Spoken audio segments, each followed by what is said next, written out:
व्यासपीठ ईश्वर से जुड़े हुए लोगों का हमेशा आदर। आप सुबह आते नहीं हैं, हमारे यहाँ पूजा होती है जहाँ हम रुके हैं। सुबह हम लोग भोर में जल्दी बैठ जाते हैं और कई घंटों तक पूजा चलती है। यदि वहाँ आप आसपास रहते हैं तो आप आया करें। सुबह भगवान महादेव का अभिषेक होता है, हवन यज्ञ होता है। ये 365 दिन चलता है, उसमें किसी के लिए भी रोक नहीं है। कोई आवे, दर्शन करे, प्रणाम करे। हमारा भगवान का बड़ा अद्भुत मंदिर लगा हुआ है। सुबह में सबको मिलता हूँ, 10 से 11 में आपके बीच में ही होता हूँ। और मैं ऐसी तरक्की कभी चाहता ही नहीं कि मुझे आपसे मिलने में परहेज हो। आपसे मिलने में मुझे बहुत अच्छा लगता है। रात्रि को भी कथा के बाद में भी मैं आपको मिलके ही जाता हूँ, लेकिन रात्रि को फिर आपके घर में इंतजार भी होता है। ये दीदियां जाने का नाम ही नहीं लेती हैं, गड़ जाती हैं वहां कमरे में, अभी और बैठ लेने दो और बैठ लेने दो। मैं कहता हूं घर पर आपका इंतजार हो रहा है। आप सभी की आस्था को मेरा वंदन प्रणाम है। और आज अमावस्या है। आज का दिन बड़ा दिव्य है, बड़ा प्रभावशाली दिन है, पूर्वजों के लिए बहुत विशेष दिन है। यहां से जाने के बाद रात्रि को एक दिया तिल के तेल का अपनी रसोई में, जहां पर आप पानी भर के रखते हैं या जहां पानी गिरता है, बाष्पेशन में पानी, बाष्पेशन नहीं कहते, उसे क्या कहते हैं रसोई में जहां पानी खोलते हैं, सिंक। हाँ, तो वहां जूठे मूठे बर्तन तो नहीं हो, वहीं से या और जहां से आप जल भरते हैं स्वच्छ पानी, जहां उसको भर के रखते हैं, कोई कलसे में भर के रखते हैं या मटकी में रखते हैं, वहीं उसी के पास एक दिया जला करके रखिए। और ये हर अमावस्या को कर लिया करें। आज तो मैंने अमावस्या के लिए एक प्रवचन भी किया है लाइव टेलीकास्ट में, अमावस्या के दिन क्या करें क्या नहीं करें, तो वह भी आप जरूर सुन लीजिएगा। आइए मैं कथा की तरफ बढ़ रहा हूँ। आप सबके हृदय में बैठे हुए भगवान को राम राम करता हूँ, प्रणाम करता हूँ। आपके उत्तंग भविष्य के लिए भगवान से कामना करता हूँ।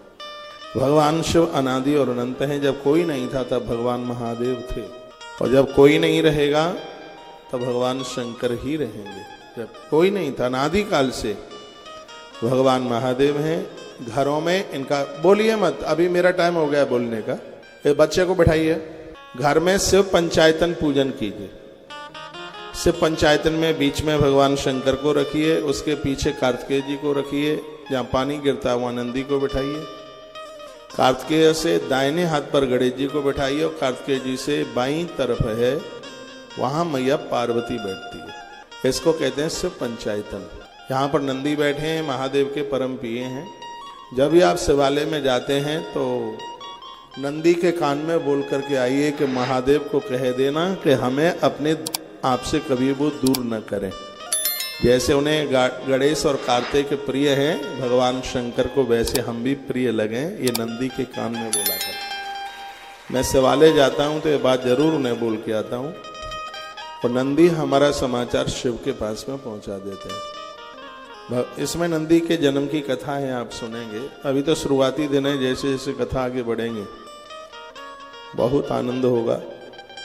गणेश पूजे जाते हैं भगवान शिव के साथ में। जब आप भगवान शंकर की पूजा करते हैं तो सबसे पहले पूजन में आचमन करने के तत्पश्चात हाथ में फूल और चावल लिया जाता है, और उसमें सबसे पहले गणेश जी का ध्यान होता है। कुछ भी नहीं आता है तो इतना तो आ ही सकता है, ओम गम गणपतये नमः, इतना बोल करके।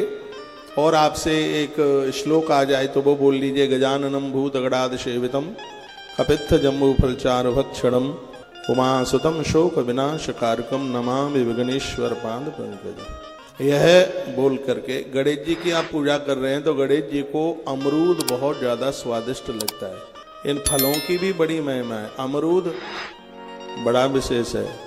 नींबू में यदि बीज ना होता, नींबू में यदि बीज ना होता तो मरा हुआ व्यक्ति जिंदा हो जाता। नींबू का बीज खतरनाक है। जब भी कभी शिकंजी पिए तो नींबू का बीज अंदर नहीं जाना चाहिए। अमरूद का बीज ज्यादा प्रभावशाली है। अमरूद में यदि बीज ना होता तो मरा हुआ व्यक्ति जिंदा हो जाता। अमरूद, जिसे कहीं कहीं जामफल कहते हैं, ये पेट की सभी बीमारियों को समाप्त कर देता है। भून करके यदि अमरूद खाया जाए तो पेट की गैस इत्यादि से लेकर के अंदर के तंत्र को, पित्त को मजबूत कर देता है। भगवान गणेश जी के ऊपर अमरूद चढ़ता है।